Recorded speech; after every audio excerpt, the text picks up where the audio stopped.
Nakita po natin kung paano po sumagot ang Vice Presidente, napaka-emosyonal. Sabi nga po natin, may kasabihan po na when emotions are high, intelligence is low. Never speak out of anger. Dahil maliwanag po sa ulat na personal trip ang ginawa po niya.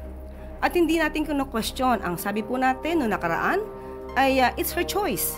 Kung diyan po siya abala sa kanyang private or personal trips with her family.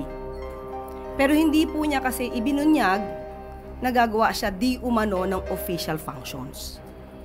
Magiging magkaiba po yun kung ang sinabi niya po, kahit po sa inyo, sa media, na personal trip, pero meron po pala siyang gagawing official functions. Kasi magkakaroon po dito ng ethical and accountability concerns. Since siya po ay medyo emosyonal, kahapon yata po yun, nabanggit niya nga po na hindi lang ito personal trip.